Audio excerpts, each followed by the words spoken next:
Hello, and welcome to episode 4 of the Backlog Logs, the GOG chapters. Today we're going to take a look at Necropolis, developed by Harebrained Schemes and published in 2016 by Harebrained Schemes and Bandai Namco. This game is a roguelike dungeon crawler with interesting art, simple gameplay, and very funny lore. I bought this game in 2018 and finally played it in 2025.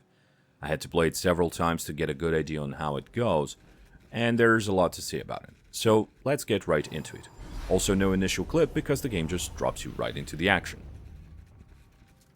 When I first played the game, I was taken aback by its art style. All geometric shapes, sharp angles, and pointy edges. I liked it. But I'm not a fan at all of roguelikes. I hate them actually, so diving into this game was somewhat of a test of my patience.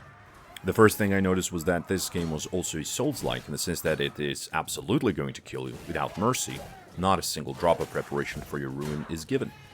I was not happy about it because that meant there would be several runs before I could actually get anything done. But as I played, I noticed that Necropolis is absurdly randomized to a point where your luck dictates your runs more than anything else. Sometimes I would open the first door and get destroyed by the first enemy. Other times I would last longer and die to a large group of enemies. As I was recording this game, I noticed I had played little over 4 hours and decided to give it another go, just to go over the 5-hour mark. To my surprise, that one last hurrah became my most successful run. Luck was on my side, and what was meant to be a 1-hour session became a 4-hour run that took me past any other level that I had seen, and I loved it. I would play that run 1 or 2 levels at a time, mostly because some levels are short and others are painfully long. Then, one fine morning, as I sat to play it more, and with a glint of hope in my eye, I started level 8 out of 10, or 11 if you count the last boss level, and got slapped by an enemy twice and died. My amazing run was over, and I was very bitter about it. But the progression system allows you to try again with better initial equipment. I got the one I thought would be the best and went on a new adventure, only to die within a few minutes. I've tried a few more runs since then, but the results are the same, death within a few minutes. But my experience is my own, and maybe you would like it more than I did. The game plays well, and the controls are simple if you're using a controller. On mouse and keyboard, things can get a bit confusing sometimes. You can end up making silly mistakes over simple things. So the controller is your best option in this game. The 2 characters available are nice enough, but this is only available in the Brutal Edition of the game, which includes the original Blackguard, who is faster but starts off with less life and apparently it's more delicate, and the Brute, who's slower, hits harder, and has a bit more life starting out. Also, the Brute can break phases by walking over them, while Blackguards have to either dash into them or swing their weapons to break. It can be difficult to get the rhythm for attacking and fighting for each weapon. But once you do get it, you can do a very nice combat dance with blocking, counterattacking, dodging, stunning, and getting wrecked by a single attack from an enemy.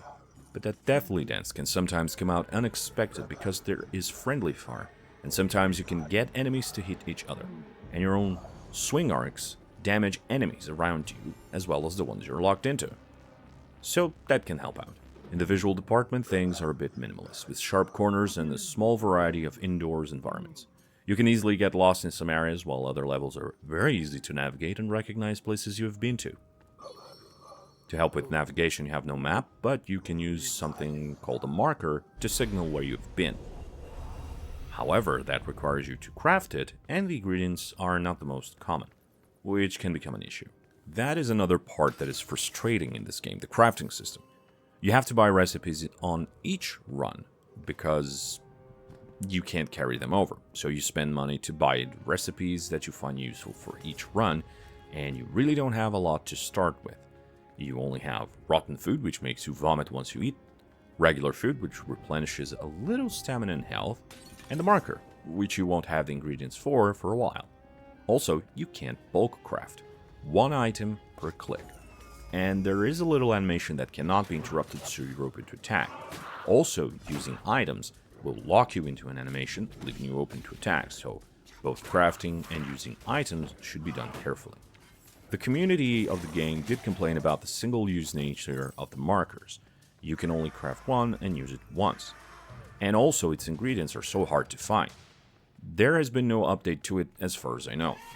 Then there's the music. John Everest is credited as the composer, and I don't know if I ever heard music like this. It fits perfectly at all times. During exploration, during combat, during breaks. It's perfect for the game. He went on to make the soundtrack to Star Wars Outlaws, which I haven't played, but making tracks for a Star Wars game means you do have the chops.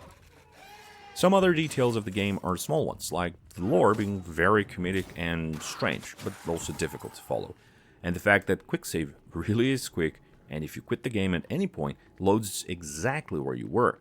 It's not that impressive for those used to Souls-like games, which instantly save where you were, but for roguelikes, that's not very common.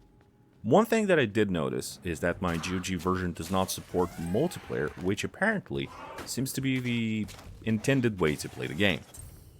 I imagine that even with friendly fire, playing Necropolis with multiple people is the right way to do it. Overall, Necropolis can be fun, but the randomness of the equipment and enemy placement can be a deterrent. Since my longest run, I haven't been able to reach the same level, regardless of the equipment carried over to new runs. Your own skill is important, but luck feels way more important than anything else. I think it's worth giving it a try, even if you don't like roguelikes. The multiplayer aspect was lost to me, and I'd say get the Steam version so you can play it with friends without so much pain.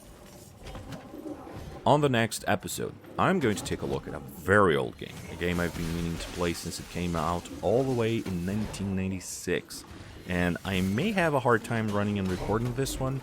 There is always another way to do it. So, join me in sucking some blood, taking revenge, and fiddling with the balance of order and chaos in this often overlooked top-down RPG adventure. See you next time.